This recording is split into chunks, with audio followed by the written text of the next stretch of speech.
This podcast is presented by the Prince George's County Memorial Library System.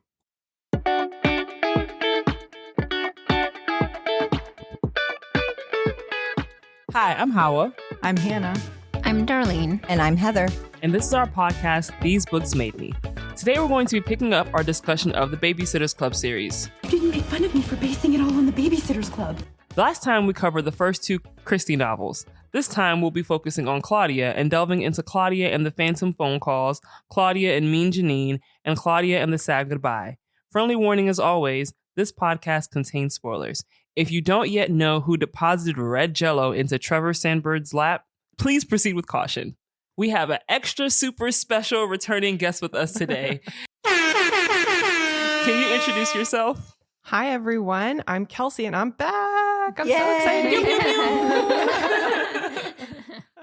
And now, the conclusion. Okay, so book number 3, Claudia and the Sad Goodbye. We promise spoilers, but this one's a doozy. Mimi dies. Mimi dies, y'all. No, God! No, God, please, no! No! No! R.I.P. Mimi, Artax, Old Yeller, and all of the other characters whose deaths totally traumatized me as a child. So in this one, everything is as usual.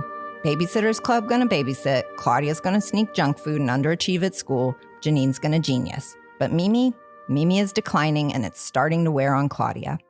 Mimi has a series of fainting episodes requiring blood transfusions. I've fallen, and I can't get up. But the doctors can't really figure out what is wrong with her. Caring for Mimi is getting more challenging as she is showing more signs of dementia, and it's starting to interfere with Claudia's baby art school plans. Mimi has another fainting episode during art class as Claudia's teaching in the basement and is rushed to the hospital, but dies after seeming to stabilize. Claudia struggles with guilt and anger and feeling abandoned, but pushes through and acts like everything is fine.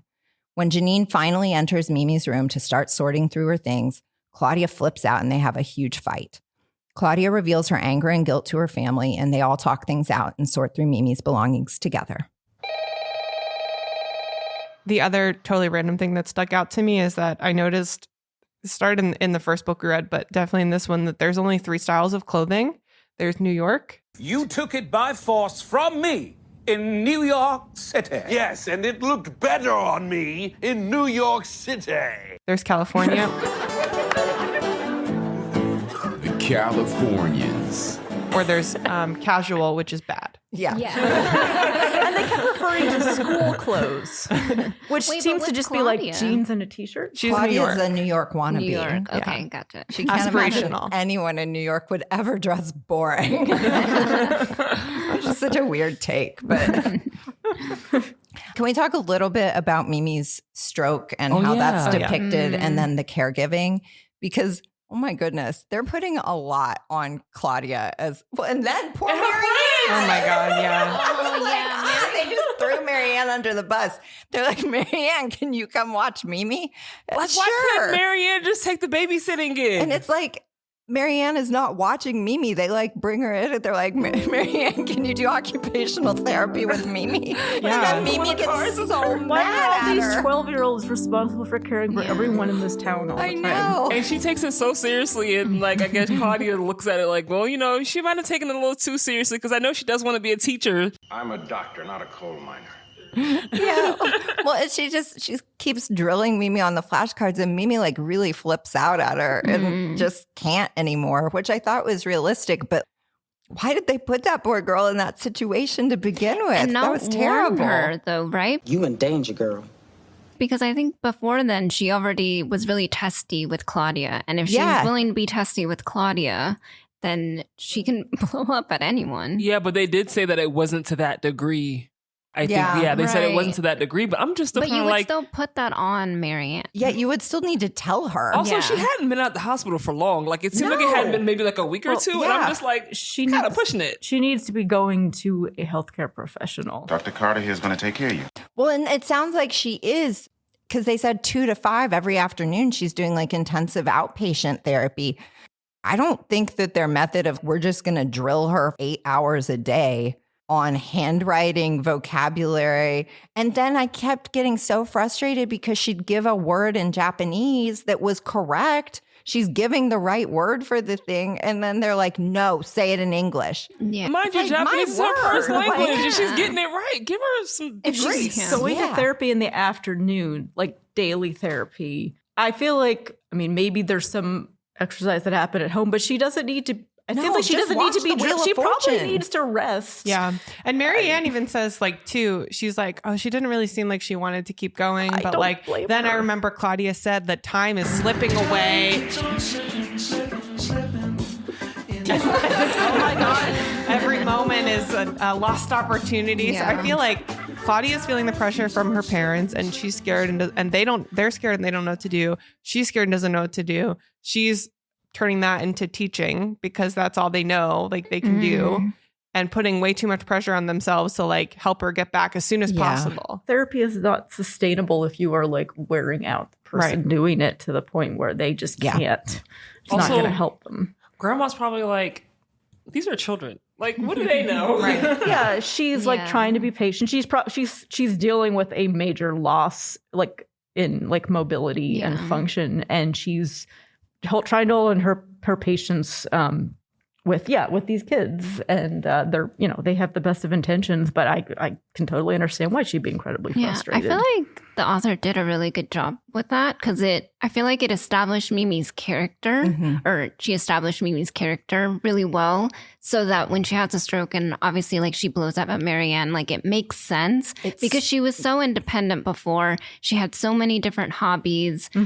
She herself was the caretaker of the family, and to see the roles like reversed, like obviously there was going to be some like resentment in that, or like there's like bitter feelings toward it, and I feel like that was portrayed really well. And I think that's sophisticated writing because we were talking about Janine and Claudia are being put in boxes. So is Mimi, and it's that same. All three of them are going through the same thing where it's like, I have a role that I need to play.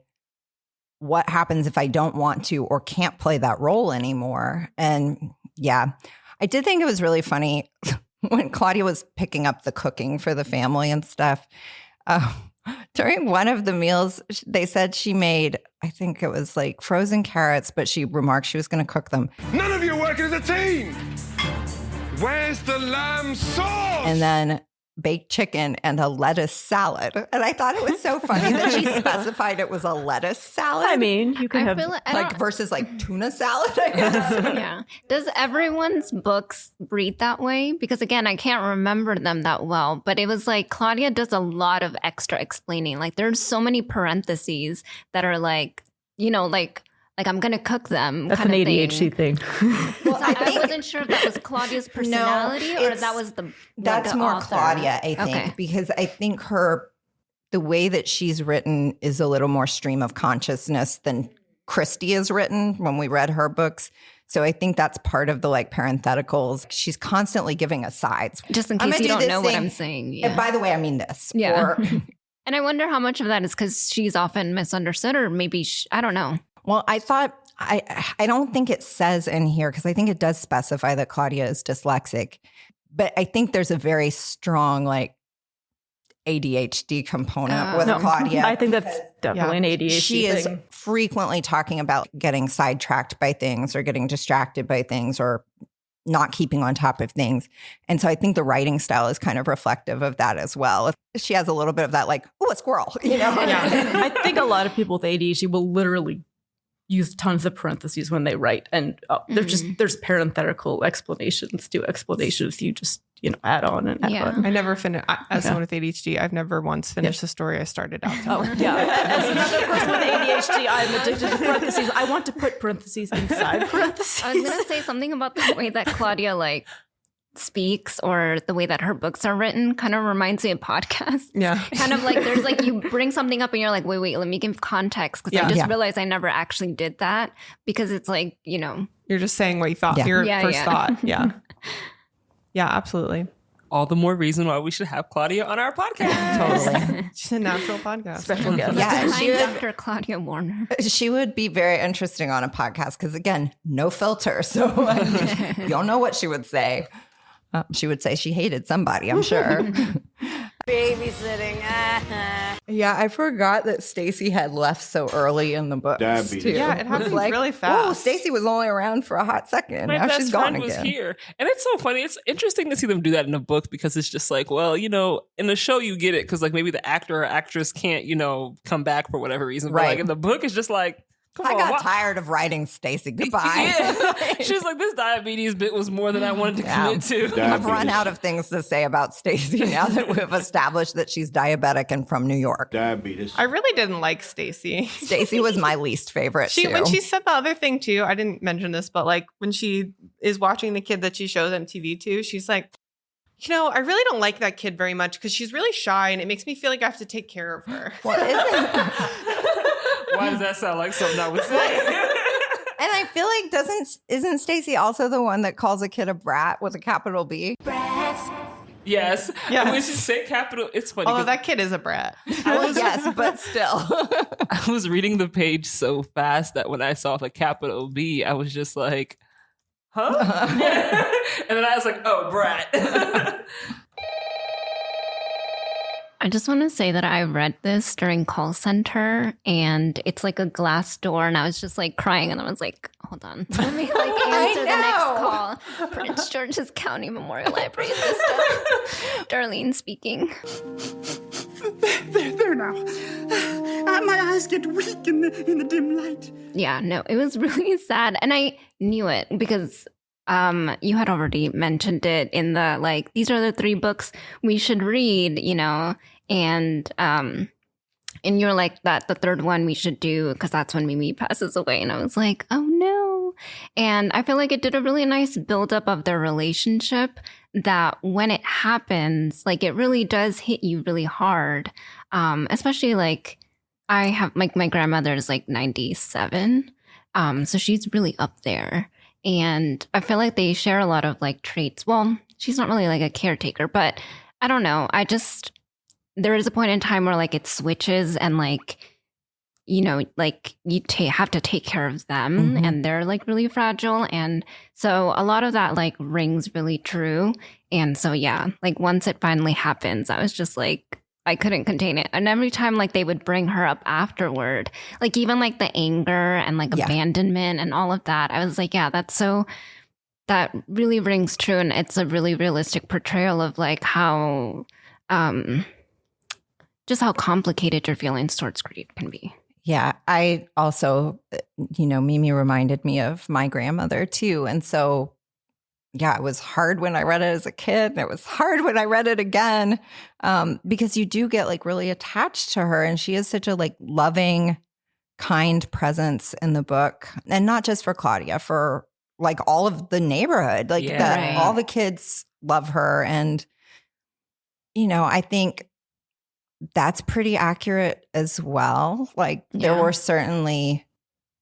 You know, my grandparents were several hours from us, so I didn't see them like every day. But, you know, I remember one of my best friends, her grandmother was like just very present and not just in her life. Like sometimes her grandmother would come pick us both up and take us to a show, or sometimes her grandmother would come to school and bring like brownies and stuff. And so you do have those, I don't know, elders that are sort of this just like very stable presence in a neighborhood sometimes. And I thought that was drawn really, really well.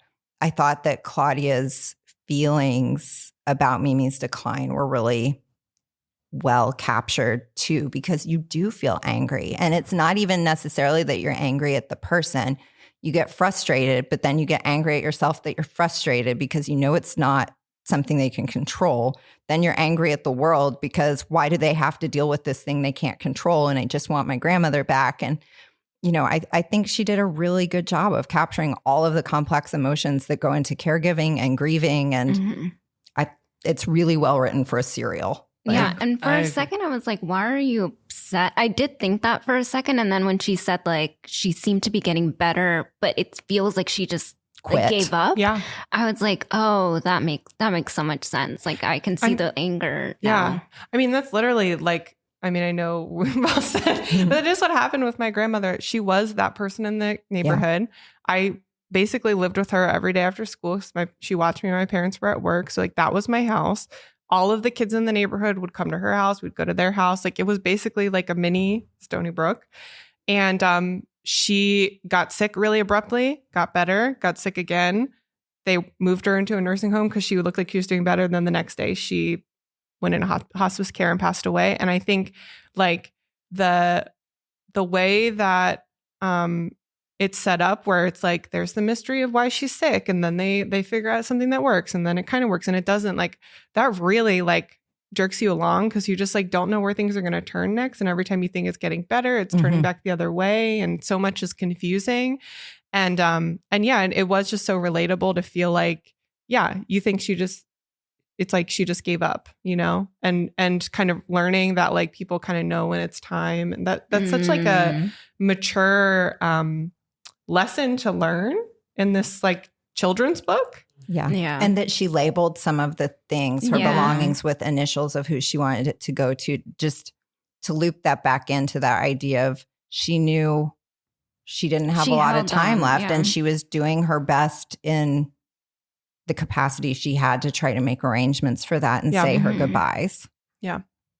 This is kind of an aside, but speaking about like grandma, like in neighborhoods, it just reminds me that one time, because my grandma sometimes like stays with us, and one time we just didn't know where she was because she goes outside to like take her little walks, and we're just like frantically trying to find her, and the whole time she was at the neighbor's house because the neighbor's kids were just like, we're just gonna adopt her and like take her into our house, like, and my grandma just went with it, and we were just like panicking, and then she was just like sitting in her just found another family. Yeah.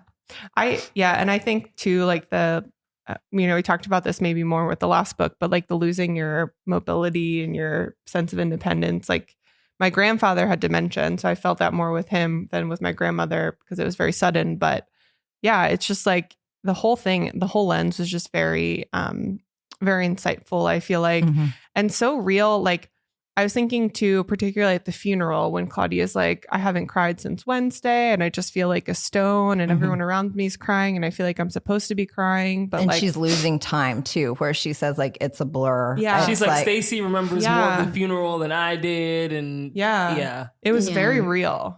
Yeah, even like that her body's not in the casket. That's not her. Yeah. And that I thought that whole paragraph she had about we woke up formal this morning was extremely well written. Like, that's exactly right. Like, you wake up and it's, again, you have to play a role. So now your role is the grieving family. So you need to stand there at the funeral and you need to tell people thank you for coming. And you know. You accept all the food. And then she got tired of eating the pound cake, which was a shocker. But, you know. Because she loves her junk food. Yeah. She's just going to hide it under her bed for another day. That was funny. She was like, what did they think? Mimi was the only person cooking food in this house? Sorry, no one wanted to offend you and your lettuce salad. Claudia. Claudia's so funny, though, because then it was like with Marianne, she's like, the only other person that probably feels it as greatly as we do is Marianne, because she doesn't have a mother. Like, I know. Yeah, and I was like, well, dang. That's a very Claudia observation. Of course, Marianne's over there just crying. No one's consoling her. I think it was really realistic and interesting how they portrayed how she went from like talking to her friends and the night before. It was just like, oh yeah, let's tell our Mimi stories. I thought that whole thing was like really sweet, but then the next time they tried to do it, it was very like, no, I don't want to. Let's not do this. But then a few days later, she was just like, well, now I actually do want to hear Mimi stories. I thought that was a very like realistic portrayal of grief, where sometimes you do kind of want that comfort of it, and then sometimes you're just not in the space to handle it. And I think that was done really well. I did think it was interesting too that Christy, again, is pretty good at understanding people, I think. Yeah. Because she had that entry in the notebook that was like, boy, Claudia, it's like nothing even happened. I'm kind of surprised, but good for you, I guess. Like, where she is sort of getting the, like, what Claudia is doing with this sort of false front that she's putting on isn't maybe the healthiest, but at the same time, she's kind of like, you know, I respect that you're, you know, you're just going, you're keeping it moving. No, I thought she was really insightful when she was talking about Corey and saying that Claudia's connection to Corey, which is one of her students in the baby art class that she starts. I thought that was really insightful. And like the way that she said it, she was like, I don't think you'll do this, but I just still want to say it out loud just so that you're aware that this could lead to you just kind of like relying a lot on this child and then potentially dropping her. I know what that's like. Just putting it out there. I don't think you'll do it, but don't. Yeah. No, and I thought that was an interesting, again, I think really sophisticated for a book that's meant for like fourth graders and as a serialized set of books. Like to throw that in there, I think is a different layer than we expect in other things. You know, it's paralleling what's going on with Claudia and Mimi. It's also, you know, saying something about their responsibility to these kids that they're watching. You know, it's not just, oh, we just need to keep them occupied and make sure they don't burn down the house. It is a lot of emotional weight and responsibility when you're caring for kids as often as they are, and sort of looking at why does Corey need Claudia so much right now? And why does Claudia need Corey so much right now? And is that going down a slippery slope for them where it's getting a little too codependent or something in an unhealthy way? Yeah, I think that's extremely mature for, you know, a 13-year-old to be on top of that. But, you know, Christy wants the club to keep going, so she's going to. Yeah, I was going to say, and for it to be Christy, who Claudia considers like childish too. Right. Yeah. I think that I like that Corey and Claudia have that relationship. I hate that her mom is so like to the point where like I like that Claudia, like, you know, towards the end she does that whole thing where like, yeah, I'm sorry, I'm running a little late. Take her to the ice capades or whatever. Yeah, but I'll have the babysitter's gonna meet her at the ice show or whatever, and she's just like, yo, go to the show with your daughter, man. Like, you ain't noticed that your daughter ain't bring home no art in how many weeks we've been doing this art class? Like, she's been giving it away because she don't like you like that because you don't like her. Like, not even really that, but just like, I think it was really insightful of Claudia to have that conversation with her, and considering that she didn't know what direction that could have taken. Like, her mom could have easily been like, mind your business, that's not what I pay you for. Right. But also, like, as an adult, I feel like, why are you pushing your responsibilities onto children? Well, yeah, I mean, it's... You were like, she reached out to her and was like, yo, can you do this art class for my kid? And then she's bringing her super early and showing up an hour late and like, but everybody knows someone like that. Like, that's so real. And I was wondering what she wanted to say with that story, because I feel like there's like an underlying story with Stacy and the fact that like the dad was going to come down with them, or like going to come to Connecticut with them, and then at the last minute decided not to. And Claudia was just like, oh, it's probably because he didn't really know Mimi. But I think, you know, there is a sense that I think Stacy does come back, and I don't know if that's because, do they split?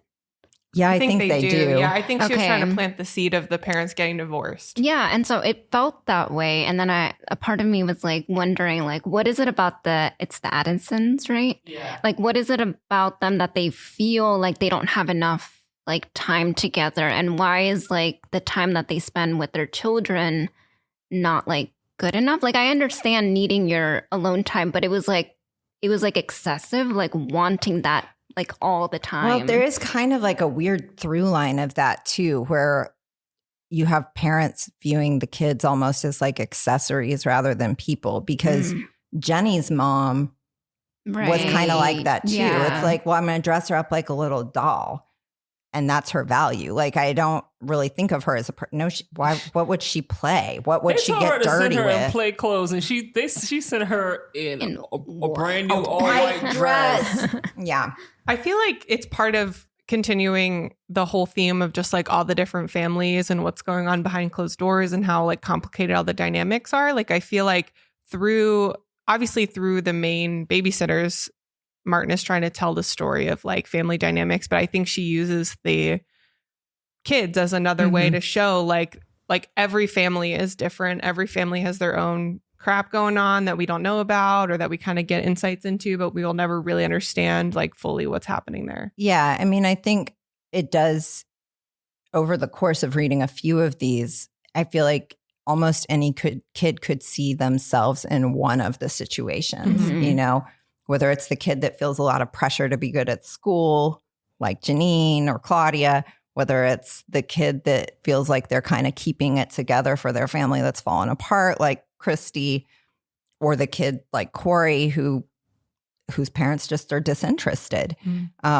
I think there's a lot of different, and I think that's really cool because, I mean, even compared to like a Nancy Drew, you don't ever get anything that's particularly hard hitting about family dynamics, even though her mom is deceased. You know, it's still a very traditional looking family. And this, we have people who are separated, we have people who are widowed, we have people who are divorced, we have, you know, all manner. We have intergenerational families. I think she's really just trying to show like the breadth and scope of how families can look. Yeah.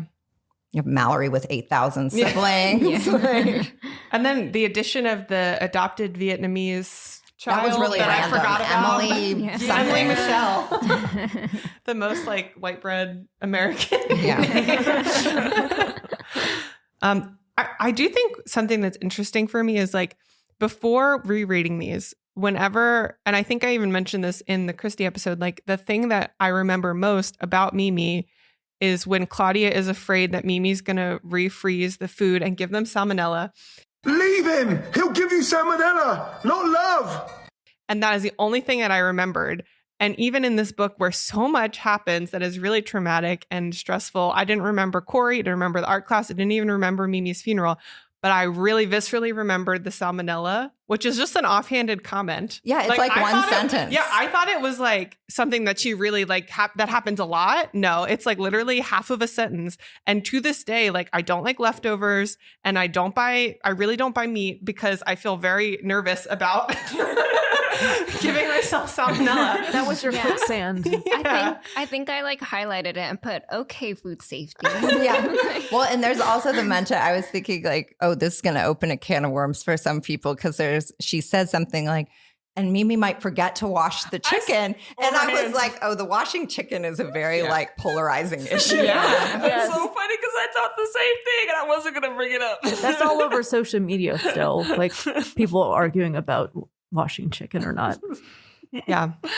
I know they say you're technically not supposed to, but I'm still washing my chicken. Yeah. It's just so funny what sticks with you when you're a kid. Like never what you anticipate. And I think it's like the other one that stands out for me is like cholera. Like Kirsten getting cholera. Like that's what I remember from the entire series is cholera and St. Lucia Day. Like those are the two things, you know? So I do have some questions about what was happening with Mimi. Like, parasites or fungus is possible. Or maybe lupus. Why were they giving her blood transfusions after fainting? Unclear. And what are we supposed to think was going on with her? That was odd. And then like after she was getting better, but then she was also like her speech was more like nonsensical than before. Like I don't know. Yeah, I mean, I thought that was meant to be dementia. Like, okay, that makes so sense. she had the stroke, and then she had sort of the deficits that were post-stroke that she couldn't get rid of. So she had gotten back to some plateau, and this was supposed to show like declining from that plateau. Well, it's aphasia, which I always thought. That's the not being able to come up with the words. Yeah. But a blood transfusion is not going to have anything to do I know. with Well, that. that's what was confusing is like, I always thought that she had dementia as a kid. And now I realize I think the aphasia stroke. is meant to be dementia because she had gotten back to, after the stroke, certainly which caused aphasia, she had gotten back to a more stable, and we see her declining over the course of this book. So something else is going on with her. I'm surprised there's no discussion on it online because I really wanted to know if anyone kind of tried to do a deep dive into it because there was the other thing about her feeling like intense pain. Yeah. Yeah, it was like a lot of random symptoms that then never got solved. Yeah. Get her some painkillers. Yeah, that was crazy too. Like, please help her. Oh, one of the things people ask is, does Janine from Babysitter's Club have autism? Well, yeah. I mean, I thought she was kind of coded that way as well, but yeah, no one seems to talk about what Mimi might have had. Yeah, like even on the wiki page under her health problems, it doesn't really like get into, it just talks about the stroke, but it doesn't say anything after that. She recovered well. A physical therapist helped her walk and talk. She limped and couldn't use her right hand. Her speech was difficult. Yeah, but she's like clearly declining more because like right at the beginning, it's the like not remembering to start dinner. Like she's losing her routine. She's just... yeah, kind of general decline. Apparently in the Netflix series, after she has her stroke, she starts having memories of living in a World War II Japanese-American internment camp in California when she was a kid. Wow. It says this differs from the books where she's mentioned as having a happy childhood in Japan and being yeah, because she came over like in her 30s. Yeah. Claudia's mom was already a child when they came. Yeah. Which I think is an interesting change. I think it's interesting to have her grow up here as opposed to coming here as an adult. I kind of want to watch the series now. People said it was good. This is, I mean, everybody fact check me because this is just like neurosciencenews.com. So who knows? But apparently after you have a stroke, your body's trying to like fix things. And so like blood transfusions help prevent your immune system from going into overdrive. So maybe that she was having like immune responses and that was causing her body to freak out. Or would you do that right after the stroke? Well, because we're well you removed, have fainting long after a stroke, and is that a treatment that it would seems have like done in the 80s? Because they say they did check her out with the fainting spells and she wasn't testing abnormally on stuff, right? So like, I don't think as she's in, like, meant to. They did lab work? No, I thought they said that they had checked something out. Like they did like a CT or an MRI or something? I thought they mentioned something about they couldn't figure out what was wrong with her. All of the tests came back fine, but the blood transfusion seemed to pick her up. So they just did random blood transfusions, like throwing spaghetti at the which wall? is kind of strange. That does not make That's sense. kind of what they said in it. Like, oh, we'll try this. Yeah, it says 2 more days went by. No one could figure out what was wrong with Mimi's blood. They did test after test, and Mimi talked about weirder and weirder things. They even tested her for something called toxoplasmosis. So they never did diagnose her. Remember she freaks out. She's like, leukemia? Yeah. Oh, like, yeah. no. But yeah, I mean, I don't think she was having, I don't think we're supposed to read it as that she was having additional strokes because that would have been visible on testing. So I don't know. I mean, I think maybe she just kept it vague because she didn't really have a medical background. And it's like, I just need to kill her off. On the book. There was a vampire. That she named Claudia after. The witch summoned a vampire. Morbid Destiny cursed her. Who was, feeding on Mimi. That's why she was fainting. Maybe. And that's why, that's after some pints of fresh blood, Mimi started. I'm looking at the Babysitter's Club wiki. After some pints of fresh blood, they specify fresh blood. Yeah. Mimi starts feeling better and is allowed to go home. This has Dracula vibes to me. Yeah. I guess a vampire joke. Maybe just organs were shutting down or something. But yeah, I do think that they did a pretty good job with this, and just, that is what it's like to watch somebody decline, and it makes you sad, but it also makes you angry, makes that person really frustrated. I mean, I think that was the thing I remember the most with my grandmother. As it got worse, she just was so scared by what she wasn't able to do and wasn't remembering. And she was also like Mimi, somebody that was never, she just wasn't angry at people. She was a very kind person. And so even seeing like flashes of frustration from her was so unusual that you knew things were bad. Yeah. I also, when she has the second time that she faints, Claudia says it takes the paramedics 10 minutes to arrive. Call an ambulance, but not for me. I buy it. It took them at least that long to get here for an OD the other day. You're enjoying your day, everything's going your way. Then along comes Debbie down. Very normal for paramedics. What? That's so long. Yeah. There's not always help quickly if you need it, fortunately. The other thing we haven't really talked about is the art class, which I thought was really cool to show Claudia like having that like intuitive nature to not only like be good at art, but also like teach it to others. Mm-hmm. The thing that stood out for me is they have the child, Matthew, I forget. Yeah. Who's deaf. Yeah. And everyone seems to know sign language. Yeah, that was including weird Claudia, to me too. which like seemed weird for someone who's struggled to learn things who like just knows sign language fluently all of a sudden. That's a very hard skill to acquire. Well, and then they have like one of the 5-year-olds or something, like Mariah or something, is like translating for him. It's like, why does she know how to sign? That was very strange. I mean, it's because great, this but is what number is there's this? 26. very little support and infrastructure for kids learning sign language. Yeah, that was odd. I just assumed that it was mentioned offhand before and they just like all decided it maybe was. I don't remember that. So there's a book in the series. I think I've read this one. Is this before? Okay, so sometime before, when they first meet Matt, the character, Jessie babysits him, and she learned sign language through babysitting him, like from being a baby. That's not how this works. No. So that's already kind of weird. But then also, like, it doesn't seem like in the plot anyone else is watching him and learning this. So, like, I just don't understand how all of a sudden everyone knows it. Yeah, that's very strange and not realistic at all. It would be great if it was that easy to pick it up. Yes. With any language, that would be awesome. But any that's language. not how it works. Were there any other discussion topics we wanted to hit before we go into the game? Mimi forever. Yeah, we love you, Mimi. How do we feel about recommending these books now? These are now 40 years old almost. I mean, I think the Phantom phone call, like, summary or whatever, the wrap up is the denouement is a little iffy, but otherwise I think they're really nuanced and thoughtful, and I would definitely recommend them. I agree. Yeah. And there's not a lot of pop culture in these. Yeah. Like there's not references that date it very explicitly. I think we talked about in Chrissy, it's the phone line, the landline in Claudia's room. And like, okay, they would do more things online obviously now, but you could still see girls getting together and flyering the neighborhood about like their babysitting services for sure. And I think she's tackling a lot of big issues that are just, they're emotional issues. Mm-hmm. Those don't change that much. Like, sure, the window dressing around it does, but the heart of it, which is losing somebody, feeling alone, being scared, like all of those things I think are still just valid.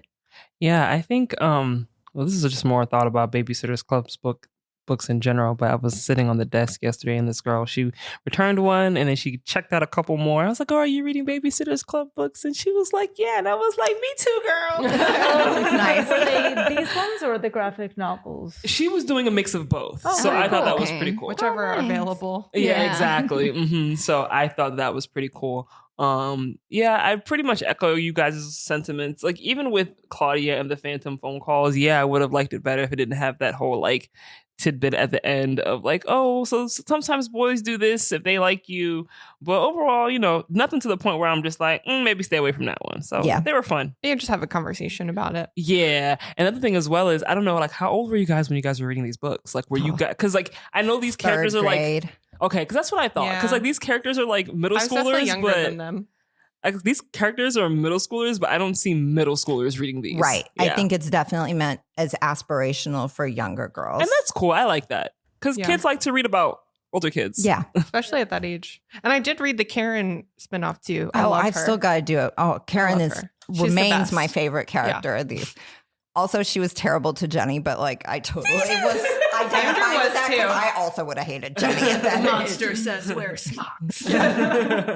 I will say though, I am curious to read one that's from after Martin stopped writing them, because I do feel like it's not the plot, it's the way she writes the characters, and I'm curious if the ghost writers really kept that tradition. It's like when Frank Herbert stopped writing the Dune books. Yeah. So I did say that they hold up pretty well, but I still think it's funny, like when the child psychology thing comes into play, because I have highlighted the part where Claudia says, suddenly I felt alone and abandoned, like Corey waiting on our front steps for her mother. And I was like, that's so brutal. Like, why would you phrase it that way? But it's like, like, how do I show a character like understanding what feelings she has and like relating it to something else? And obviously like you're trying to relate Corey to Claudia and why they have such a bond. And so like kind of necessary, but kind of unnecessary. Yeah. All right. So we are doing a BuzzFeed quiz, and it is by Coco Panda 34, a community contributor. So the title of this one is Eat at this dessert buffet like a toddler at a birthday party, and I'll tell you which Babysitter's Club character you remind me of. That's such a weirdly that is so specific. title. I didn't realize that was the whole quiz. I thought we were just talking about desserts in general. This is amazing. I also really appreciate the under promising of it's not I'll tell you which Babysitter's Club character you are. It's just which one you remind me of. Me, Coco Panda 34. Right. Community contributor. All right. So the first one is first pick a donut. And so you have chocolate iced, strawberry iced, a rainbow sprinkled, cookies and cream, glazed, and a maple bacon.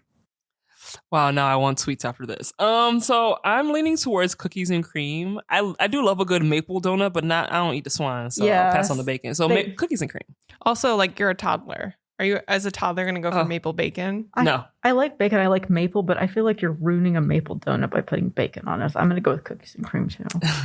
I was also going to go for cookies and cream. I'll be weird. I'll go rainbow sprinkles. I was going to say glazed now, but I think as a child, I was really into rainbow sprinkles. Same with me, darling. And it comes with a candle. Let's point this out. The picture of the true. candle. That one is the fanciest of them. You can light it on fire. Exactly. Oh, yeah. Sorry. The glazed one has bites taken out of it. Who wants a donut that has bites taken out of it? They were so excited to get the donut that they already They couldn't wait. So the next, choose an ice cream flavor. And this one actually has one that I don't see often. Anyway, but there's cookie dough, cotton candy, coffee, pistachio, strawberry, and vanilla. 100% pistachio. I was going to say that's Toddler my favorite. Toddler you would go for pistachio? Oh, yeah. That has always been my favorite. Oh, I love that. I like old people ice cream, though. I also like butter pecan. Butter pecan was on here. I would have picked that. Give me all the old people flavors. I'm going to say cookie dough, even though that cookie dough looks like actual cookie dough and not like cookie dough ice cream. It's a little suspect. They're pouring something on it, too. Yeah, it looks like caramel on it. Maybe. I'd eat that. I almost said coffee because I think I did really my dad always ate coffee ice cream. So I thought that was the grown up thing to do. But I think I'm going to go for vanilla. It's vanilla with sprinkles too. Yeah, with sprinkles. And a sprinkle, I don't know, it's like an edible bowl. I'm going to go with strawberry. Vanilla's a good base. You can put all the fun things on it. That's true. Yeah. I almost never see pistachio on this. I'm actually really happy. Same. You feel seen? Yeah, I feel seen. Are you Coco Panda? Don't tell everyone. Oh, sorry. Right. Edit that out. Now, pick a cupcake. Funfetti, red velvet, vanilla, strawberry, fudge brownie, and butter cookie. I mean, funfetti. I had a funfetti catastrophe when I was a kid, so I would not have picked this. I will go with strawberry. What was a funfetti catastrophe? What happened? So, have you ever eaten something right before you got sick? Oh, yeah. And so then you associate that with that for the rest of your life. Yeah. I had that with hot dogs. I wanted funfetti so badly, and I convinced my mom to let me get a funfetti Betty Crocker kind of thing. So I made funfetti cupcakes, and then I think I had maybe half a funfetti cupcake, and I got so sick. Funfetti cake and frosting. It's an explosion of color. Nothing says lovin' like funfetti. And they had nothing to do with each other, but it's just puking funfetti makes you never want funfetti ever again. I had a similar thing with chocolate, a chocolate cake. Granted, I still don't mind a chocolate cake. But for me, it was because we would always go to a neighbor's house and make cakes, or we would just bake with her. And she, unlike this book, did not talk anything about food safety. So we would eat the batter because it was sweet batter. Yeah. And that made me. You got actual salmonella. Yeah. I had an incident with a hot dog and a car ride. And then I didn't eat hot dogs for like, as a kid for like 20 years afterwards. Yeah, really, it wrecks it for you. Oh, it was so bad. Mine was lime Rita's water ice and strep throat at field day. Yep. Because if you've ever had like a citrus thing when you have strep throat, burns. And it was pulpy, and I never liked the pulpy ones anyway. So like that was just, it's a burning texture thing. How would you have anything? You said, do I have anything? Thrown up, Claudia? Tell us. Everything. Yeah, no, nothing's coming to mind at this point. But, we're glad you've avoided this. Yes.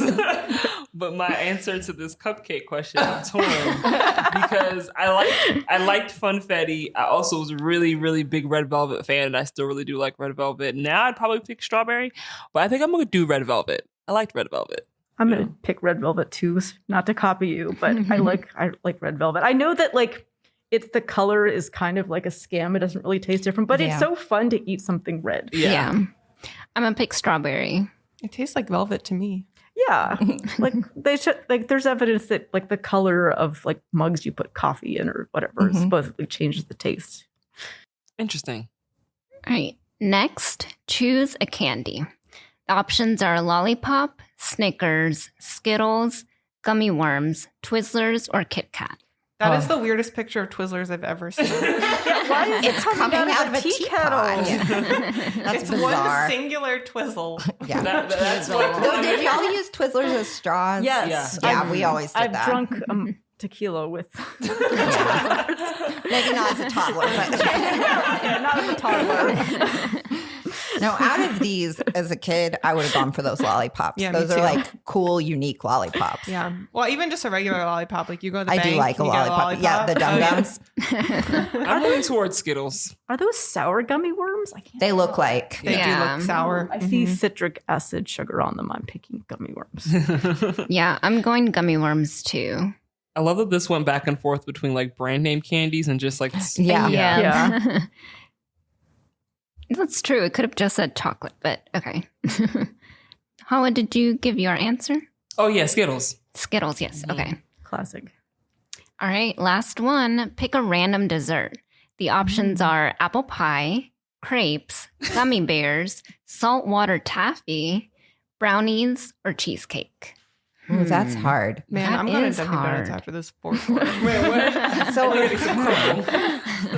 I mean, I've always loved cheesecake, but I feel like when I was a kid, I would have gone for crepes because I would never have had that. And I would have just been like, oh, what is this? I will try the new thing. Crepes is my answer now. Yeah. But as a kid, I think I would have gone for a brownie. Oh, we're supposed to take this as a toddler? You can do however you want. Choose your adventure. I may have done this wrong.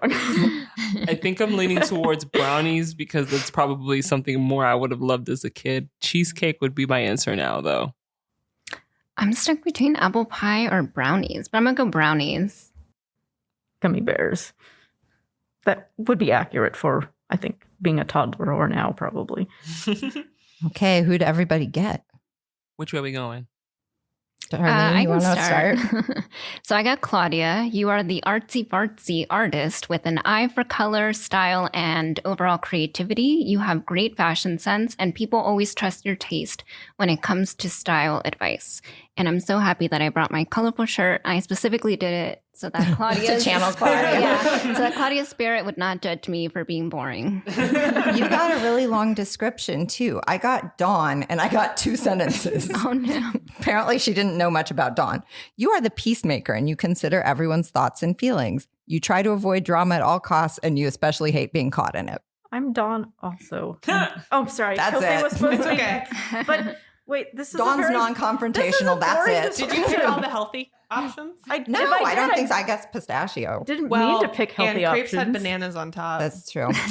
This is. I mean, I was very healthy eater when I was a kid, so maybe I was the Dawn. Hannah is so disappointed. I'm so disappointed. I don't even know who Dawn is, but this is so boring. Retake it as a toddler. Pick all the messiest decisions. I think that the person who made this quiz likes Claudia best because I got Christy. And I did too. And it's also really short. You're the leader of your friend group and you're very independent. You tend to be super responsible and organized at all times. I am not any of those things. I mean, I am a Christy. Well, to be fair, I think I'm a Christy too, not a Dawn, but okay. To be fair, it's just really flowery language because the Claudia one is 2 sentences. It's just long sentences. I feel like I could see you being a Dawn, maybe.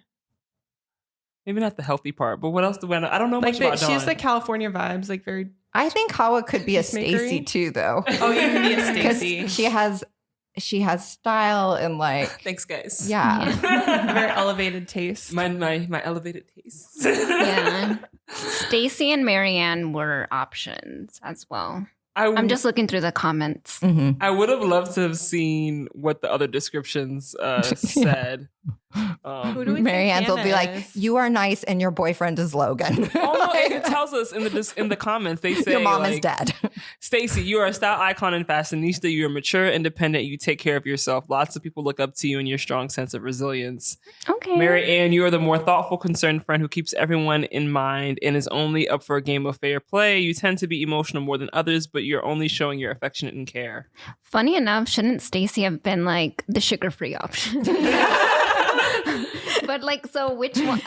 Which ones? Well, no, were she was chosen? a toddler. So this is Stacy before Diabetes she knew doesn't she had define her, Darlene. Diabetes. It sounds like it would have been one of those like Nick Jonas commercials about diabetes. Like, doesn't define who I am. Diabetes. Yeah, I don't know which character I wanted to be, but it wasn't Dawn. I feel like you're a Marianne, which is like she is like a. I don't know. She doesn't get enough credit in the later books, I feel like. Oh, I like Marianne. Yeah. Yeah, I was trying to decide too while I was reading it, and I was like, I kind of now want to read all of them so that I know who all the characters are, I know what I'm working with, and then I'm like, yeah, that's me. Yeah. So this is like our new American Girl doll, saga. Each episode, we ask whether our book passes the Bechdel test. The Bechdel test asks whether our work features 2 female characters who talk to each other about something that doesn't involve men or boys. Let's go, girls. So, does it pass, or do these books pass? Yeah. Yeah, for sure. As boy crazy as Claudia tries to present herself, she really she really talks about them. Exactly. Talk about boys. She has balance. That's what we like to see. Yeah. There's lots of talk about Mimi, lots of talk about club business, lots of talk about children. The first book, I guess there's a little bit on Alan and Trevor Sanborn, but the most romantic name. Yeah. Right. The boys are like side topics. Yeah. Which I would have never said about the name Trevor. There's Trevor. Trevor Sanborn. I think they're more romantic. Yeah. It does feel very like soap opera-y though. Like I feel like everyone was a Trevor or a Trent or a... Trent is a romantic name. There's just a Trent hard just V in reminds me Trevor. of Trent. What Isn't makes the a name romantic Trent name? That character in Daria, the older brother? Oh, maybe. Oh, yeah. That's who I think of, and I was like, not wrong. I think it's the E on the end of Sanborn that makes it romantic.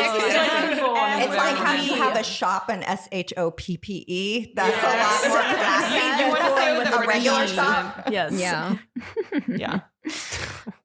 You went to the theater, but it's R-E. I mean, this is an aside, but I feel like I always tried really hard to envision Claudia's outfits, and I wish that someone would go through it and just like illustrate it, complete illustrated Claudia books. I want to see like her collection of like earrings. Oh, and her snake bracelet. I want to see her snake bracelet. I want her snake bracelet. Earrings. All the suspenders. Yeah. She has so many suspenders. I mean, she just dressed like Blossom, I think. Yeah.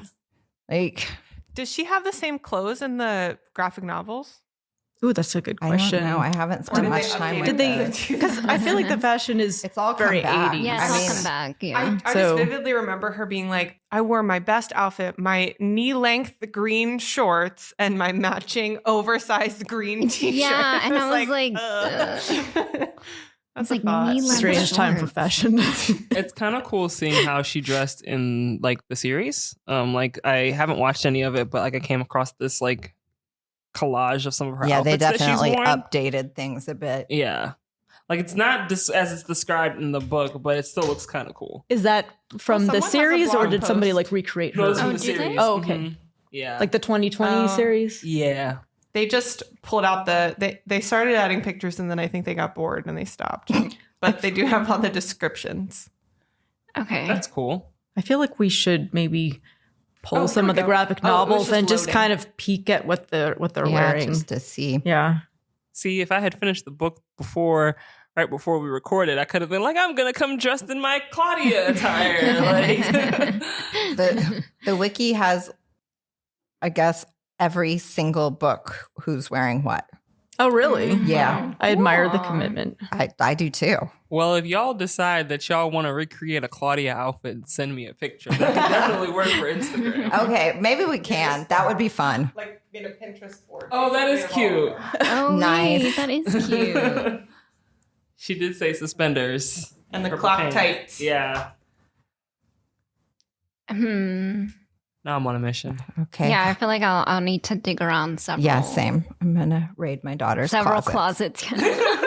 That's cute. I have to take back some of my clothes. Like my clothes keep disappearing, and then it's like Cora took all my clothes. At least she wants to take your clothes. Yeah. Like I was looking for something today to wear, and then she's at a orientation thing for this NOAA fellowship she has for this week, and I was like, "Do you know where this dress is?" And she's like, "Oh, I'm wearing it." Yes, I do know where it is. She's like, I also took your this and this dress. And I was like, okay, those were my work clothes. Is that what you have on pants today? It is.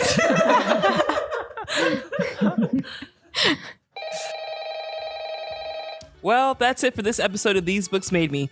Join us next time when we'll discuss a book in which our main character writes a poem about creatures that live in tide pools. If you think you know which book we're tackling next, follow us on Instagram. We're at These Books Made Me and drop a comment on our Guess Our Next Read post.